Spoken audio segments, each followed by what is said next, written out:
kuidas kaasata kõiki meeskonnaliikmeid ülesannetesse, et ei juhtuks seda, et minul kui juhil on ülesandeid üle pea ja on liikmeid, kes justkui ei suuda, ei soovi endale ülesandeid valida.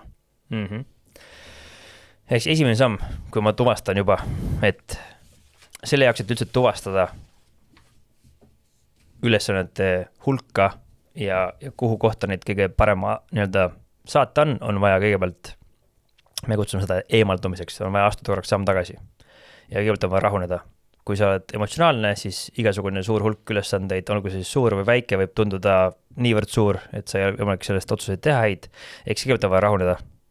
Astuda korraks samm tagasi, eraldada ennast sellest olukorrast ja vaadata korraks seda helikopteri pilti, eemaldada ennast oma egost, oma emotsioonidest ja vaadata, mis see suurem pilt on. Ja siis ei ole mitte midagi muud jällegi teha, kui on vaja võtta see sama ülesannete hulk, panna see järjekorda ja hakata liikuma.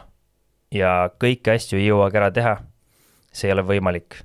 Ja nüüd, kui ma jällegi ütlen, et juhina, et kuule teate, et mul on ülesannete hulk liiga suureks läinud, ma tundub, et ma ei ole väga hästi prioriseerinud oma ülesandeid, selle tõttu ma näen, kuidas see mõjutab teid ja meeskonna liikmeid ja ülesanne ka ei saa väga hästi täidetud. Nüüd see, et see olukord juhtunud on täielikult minu pläkk. See, mis ma nüüd ette võtan, ma olen teinud juba nimekirja ja teinud uue ümbervaatamise selles osas, et mida meil on võimalik selle ajaraamil teha. Ma olen pannud ülesanded prioriteeti järjekorda. Need on need asjad, mida mina saan teha, need on need asjad, mida mina tegelema hakkan. Kas on keegi, kes näeb, et see asi on teistmoodi? Kas on keegi, kes saaks mingid ülesande endale võtta? Ja kui keegi need ülesande endale võtta ei saa tol hetkel, miks, sest et mina on prioriteetide hindamisel valesti teinud, siis nüüd mul ongi võimalik hakata ainult liikuma edasi.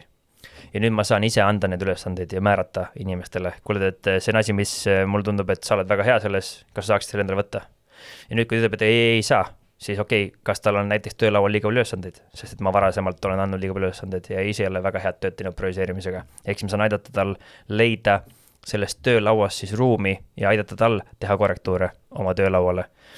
Ehk siis ma saan aidata neid inimesi fokusseerima täpselt samamoodi, nagu mina endal seda teen. Ja ma saan aidata teisi inimesi täpselt nii hästi, kui ma oskan oma enda ülesandeid teha. Ma ei saa õpetada kellelegi midagi, mida ma ise teha ei oska. Ja jällegi siin on väga hea koht, kus olla haavatav ja näidata seda, et kuule, ma ikka ei oska kõik asju teha. Ja ma olen ka inimene. Ja ma olen teinud vigu. Ja nüüd see minu plaan, kuidas need korrektuurid ellu viia. Nüüd, kuidas tekitada sellist keskkonda, kus inimesed tahavad neid ülesandeid võtta. See hakkab pihta sellest, et sina pead tahtma need ülesanded võtta. Ja võib-olla need ülesanded, mida keegi võtta ei taha, on ülesanded, mida mitte keegi tahagi teha. Ehk siis keegi taha, ma ei tea, koristada, keegi taha teha mingeid nõmedaid, raskeid töid, siis tulebki ära kaardistada enda jaoks, et mis on need ülesanded, mida sina ainult saad teha. Ja vahepeal on vaja minna ja teha neid asju, mida keegi teine taha teha ja näidata, et sina oled nõus neid asju tegema. Et need ei ole mingisugused eesliini töölõigud, mida ainult eesliini töötajad võiks teha, vaid tegelikult sina oled ka inimene ja sina saad ka need minna ja palli veerema lükata. Ehk siis ise tuleb jällegi ette näidata ja koguda siis seda juhi krediidi kapitali läbi selle, et ma teen ise neid raskeid ja asju, mida keegi teine teha ei taha. Ja lõppkokkuvõttes, kui meie oma üksusega jõudsime, oligi see, et kui meie ülemad tahtsid ja näitasid just seda tahet teha neid ülesandeid ka, mida võib-olla keegi teha taha, näiteks mis meil oli, hültside korjamine, koristamine, relvade hooldamine, kõik siuksed justkui lühiajalised ebameeldivad tegevused, mida on vaja teha, meeskonna varustuse hooldus, mingi telkide kuivatamine, autode koristamine, autode tankimine. Kõik siuksed asjad, mis ei vii justkui strateegiliselt tasemel mitte kuidagi edasi. Nüüd, mida me ülemad tegid, nad tulid ja läksid ja tankisid ise need autosid. Nad tulid ja võtsid ise need telgid ja hakkasid neid puhastama. Eks nad haarasid initsiatiivi ja hakkasid asju tegema. Nüüd meie meeskonnana tegelikult mõistsime, mis on juhi roll. Kuidas juht saab olla kõige kasulikum meie meeskonnale? On läbi selle, kui tema mõtleb selle peale, mis on tema pädevus. Minu pädevuses ei olnud mõelda strateegilise plaane. Mul polnud isegi seda informatsiooni, kuidas järgmisel levelil järgmisi samme teha. Temal see on olemas. Ja nüüd, kas tema pakub kõige suuremat kasu ja väärtust meeskonnale, kui ta viib seda autot tankima, kui ta koristab ja puhastab neid telke? Tõenäoliselt mitte. Nüüd see tema tegevus, et seda teeb, see näitab seda, et ta hoolib ja ta on ka inimene ja tuleb ka sinna meie levelile asju tegema. Aga nüüd mina, kui ma seda näen, siis ma saan talle selle harja käest ära võtta ja selle prügikoti käest ära võtta ja võtta talle ära need töölaualt need ülesanded, mis meeskond edasi ei vii. ja lõpuks, kui me hakkamegi aru saama sellest, et mis on kellegi roll siin meeskonnas, mis on kellegi tugevused, nõrkused, siis me saame ise teha väga palju ära selle jaoks, et teisi inimese töölaudasid puhastada, et need inimesed saaksid teha neid ülesandeid, mis neile sobivad, mis neile meeldivad ja mis toovad lõpuks kasu meeskonnale, mitte siis mulle indiviidina. Ja see olekski minu soovitus, ehk siis olla eeskuju ja arvates ise initsiatiivi ja neid viise siis on erinevaid, sõltuvad sellest, mis olukord teil on.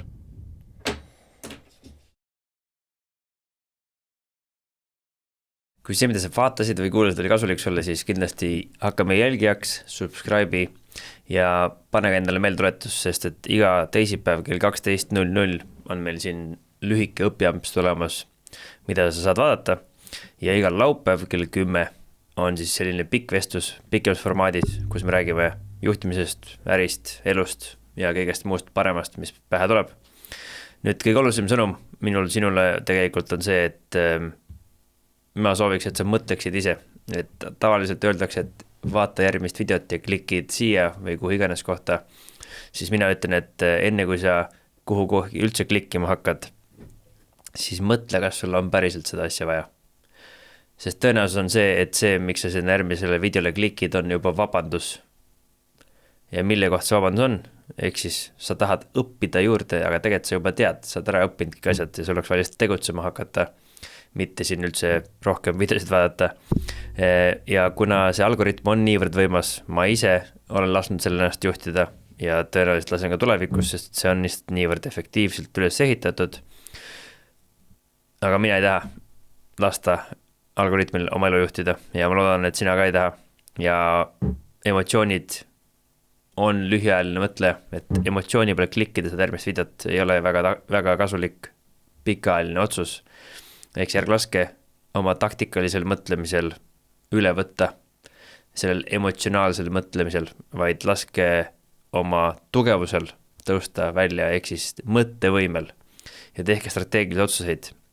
Et iga inimene on kindral ja sõdur samal ajal, et peab mõtlema ja tegutsema nagu sõdur siin taktikalisel levelil, aga strateegilise eesmärkide nimel. Ehk siis mis on need asjad, mida te päriselt tahate elus saavutada? Te tõenäoliselt ei saavuta neid siin internetis.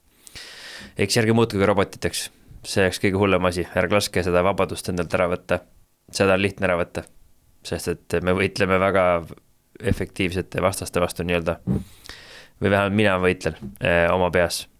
Ja kui te aga ikkagi otsustate, et teil on vaja hädasti ikkagi õppida ja te tahate siin internetis aega veeta, siis mõningad viisid on selle jaoks veel olemas, ehk siis meil on olemas ka süsteemne võimalus õppida juhtimist või üldse seda, mida me räägime, kuidas vastutust võtta, kuidas tagasisidet anda, kuidas suhelda, kuidas suhteid ehitada, kõik seda muud on võimalik õppida süsteemselt siis meie akadeemiast.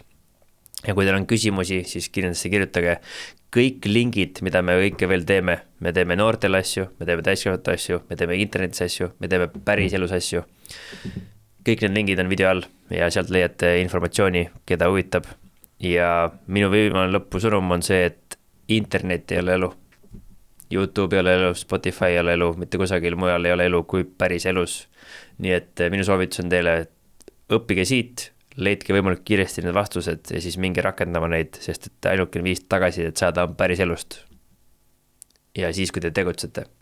Senikaua, kui te olete siin, siis te lihtsalt tarbite. Ja kui te tarbite, siis see on okei. Kui see on teadlik otsus, kui see ei ole teadlik otsus, siis nüüd tehke teadlik otsus ja liikuge välja päris lahinguväljale. Vaat, see ongi minu sõnum. Edu teile!